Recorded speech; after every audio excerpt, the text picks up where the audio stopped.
Assalamu alaikum wa rahmatullahi wa barakatuh.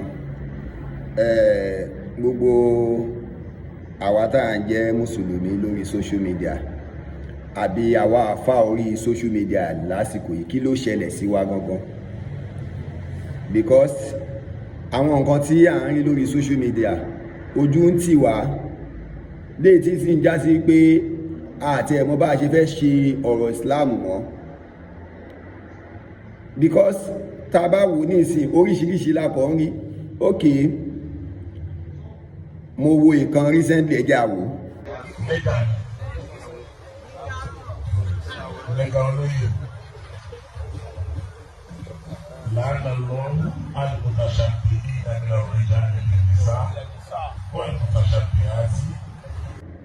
Ó dá ẹgbogbo ilé ìnísìn àáfà èló lẹ fẹ́ gbà lọ́wọ́ ẹni tẹ́ ẹ fẹ́ wé láwàní fún pẹ̀lú deadlock lórí.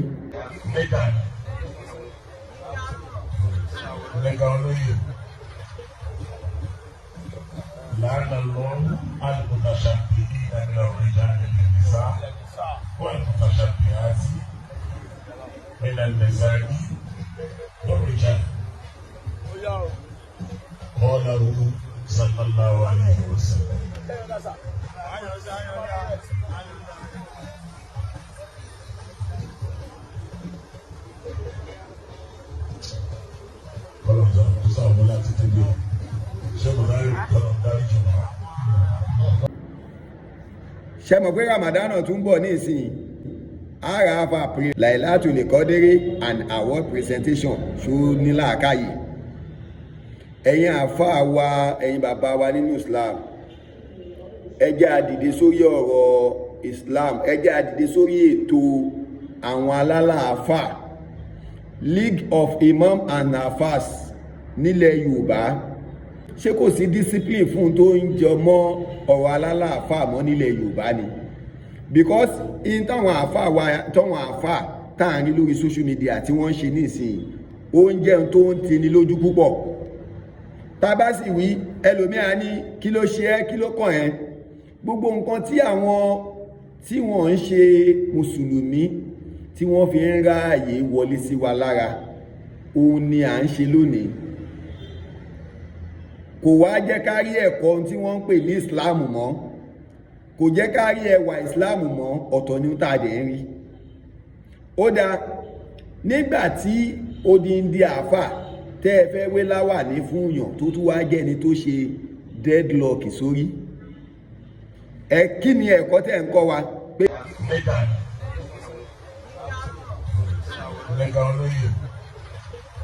Pé ní ìsinyìí owó lásán ni ká máa gbà o, kò sí ohun tó ń jẹ́ pé à ń propagate Islam mọ́ o. Ohun tẹ́ ń sọ fún wa sí nìyẹn. Now ìyẹn tẹ̀ tún wá ṣe díẹ̀. Okay, ẹ tún wá wo àwọn àfà eléyìí.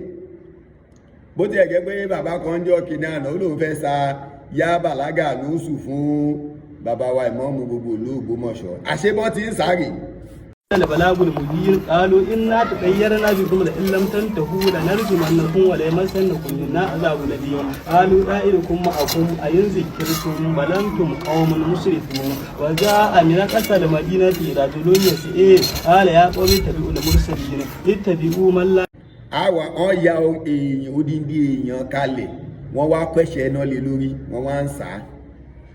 Okay, ẹ̀ ń wo pé ẹnìyẹn kó kú àbí kí nǹkan kan ṣe àbí kárí a máa ní torí kíni? Ẹ̀yin àfà ẹ̀ tún wá gbé yẹn sórí social media tí gbogbo ayé máa wò. Ìjẹ́ èyí rí pásítọ̀ kan kó máa ṣe rádaràda yìí, a sì ń sọ ẹ̀yin kan ẹ̀ sì máa bọ́ sórí comment section wa, ẹ̀ máa bú wa. Ẹ̀yin tẹ́ ẹ̀ ní làákàyè tí ọpọlọ yín lọ, àní ẹ̀ ń ba ara yín lójú jẹ́, ẹ̀ ń sọ pé ẹ̀ ń ba Islam lójú jẹ́. Torí ta ló máa rí Islam tẹ́ ń ṣe ìtínú wọn máa dùn pé wọ́n fẹ́ ṣe Islam mọ́? Ìyẹn náà tún lọ, ó dáa, ẹ tún wá wo ìta àfà iná tún sọ. Wo tún wá gbọ́n tó gbọ́rí ọmọ méjìlá nábì Ádámù bí ó bí Hábílà ó bí Kábílà. Kábílà pa Hábílà ò sì bímọ tẹ́ kú. Gbogbo apárápátá àwọn ọmọdé máa pààyàn ní wá.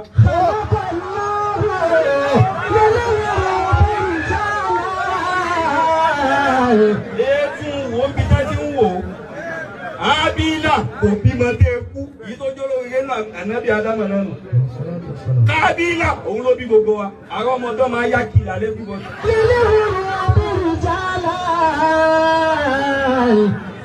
Ẹ̀yin bàbá wa nínú Islam ẹ jẹ́ a dìde sọ̀rọ̀ wọn ọ̀dọ́ àáfàá wa yìí. Wàhálà tí wọ́n ń kó bá Islam ti pọ̀ jù, kò jẹ́ kí Islam fẹ́ wọ̀n àwọn èèyàn láti ṣe mọ́. Gbogbo ẹ̀yin bàbá wa, gbogbo bàbá àwọn ẹ̀yin bàbá wa nílẹ̀ Yorùbá, wàkílù lè mùsùlùmí Edo and Delta, bàbá wa Sheikh Sugar, ẹ̀yin èyí ṣe rádaràda báyìí. Gbogbo àwọn ọmọ tó ń ṣe yìí, kí ni tá a fẹ́ ṣe sórí ọ̀rọ̀ wọn? Ààwẹ̀ máa tún tó dé, oríṣiríṣi tíra jákujàku lẹ́lòmí a máa wá gbé jáde. Bàbá wa Sheikh Sugar lára àwọn tí wọ́n ń já sí pé abẹnugọ nínú Islam lẹ́jẹ́. Gbogbo ẹ̀yin bàbá wa gbogbo ẹ̀yin bàbá wa League of Imams and Alfas, a pè yín, kí ni tẹ́ ẹ fẹ́ bá wa ṣe sórí ọ̀rọ̀ àwọn àáfàá kéréje tí wọ́n ń jáde sórí social media yìí? Bẹ́ẹ̀ náà làwọn àáfàá kan ní àáfàá làwọn tí wọ́n ń lọ sí ọ̀dọ̀ Portable tí wọ́n ní àwọn ní ọ̀sán yìí tó ń dún bí ọ̀sán yìí. Nígbà wọn àáfàá àwọn náà fẹ́ kí mi mọ́ ní láàárọ̀ Monday owó mọ̀ ń dúró dé, so àdúrà ti gbà. So bọ́yìn kéénú àáfàá ẹ rìpíìtì ẹ̀, ẹ jẹ́ káwọn ayé mọ̀ wípé mẹ́ta lọ́kàn ó gbọ́dọ̀ ṣẹlẹ̀ o. Mo ń gbọ́ àáfàá mi ọ̀sán yìí sọ̀rọ̀, ọ̀sán yìí náà máa ń lọ Canada, ọ̀sán yìí lọ Mecca, ọ̀sán yìí lọ London, ọ̀sán yìí wà. Àáfàá mi ẹ jẹ́ kọ́sán yìí sọ̀rọ̀. Àṣẹ. Alọ́fẹ́ máa wọ fèrè gbérí. Ọ̀pọ̀lọ́jọ́ ọ̀bọ̀ fèrè gbérí ò ní rú. Alákẹ̀dẹ́ ọ̀bọ̀ fèrè gbérí ò ní rú. Ó yẹ dẹ́dẹ́ káwọn ọ̀tá rẹ̀ ọmọ kúlé. Àṣẹ o. Gbogbo àwọn àáfàá kí ló ṣẹlẹ̀ sí yín? Ẹ má dọ̀tí Islam mọ́.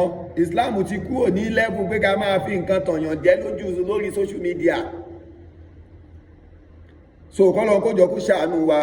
Gbogbo àwa bàbá ni mò ń try láti tú ọ̀rọ̀ yìí sí. Gbogbo àwọn tá a já abẹnugọ́ ni mò ń try láti tú ọ̀rọ̀ yìí sí.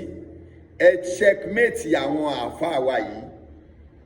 Wọ́n ń bojú Islam jẹ́, kò jẹ́ kí àwọn ọ̀pọ̀ fẹ́ join Islam mọ́. Kódà àwọn tí wọ́n wà ń bẹ̀ gan tí Islam ò yé tẹ́lẹ̀, wọ́n fẹ́ kúrò látara wípé àwọn tí wọ́n ń rí lórí social media, àwọn tí wọ́n ń gbọ́, kò jẹ́ kí Islam ohun most láti ṣe mọ́. So kọ́lọ̀ kó jọ kó má ṣaláì ṣàánú wa, kọ́lọ̀ má ṣaláì dúró tiwa kó wá pẹ̀lú wa. Ọlọ́lá ilá ilá. Gbogbo ẹ̀yin bàbá wa nínú lílẹ̀ Yorùbá pátápátá, bàbá wa ìmáàmù gbogbo ilẹ̀ Yorùbá pátápátá, bàbá wa tí wọ́n jẹ́ bàbá àdínì gbogbo ilẹ̀ Yorùbá pátápátá, bàbá wa wàkílù lè mùsùlùmí Edo and Delta ti gbogbo ilẹ̀ Yorùbá, bàbá wa mufti dihar, bàbá wa mufti ilẹ̀ Yorùbá, gbogbo yín náà la pè. Ẹ bá wa mójútó ọ̀rọ̀ yìí, kí ni tẹ́ ẹ fẹ́ bá wa ṣe tọ́wọn ọ̀dọ́ àfáà yìí máa gbẹ́nu wọn dákẹ́. Tó bá jẹ́ pé ẹ ti ń sáńṣàn wọn lẹ́ẹ̀kọ̀ọ̀kan ni ó ṣeé ṣe kí a máa rí rádaràda. Bẹ́ẹ̀ náà la máa rí àfáà tó máa ní gàmúróbò, gàmùgásù, kí gbogbo jákujàku tí ò wúlò. So kọ́lọ̀ kó ṣàánú wa, kọ́lọ̀ má ṣàlàyé dúró tì wá, kó wà pẹ̀lú wa. Wàlálà haúlá wàlá kúwátá ìllà bíllà aliyyil azim. Salamu alaykum.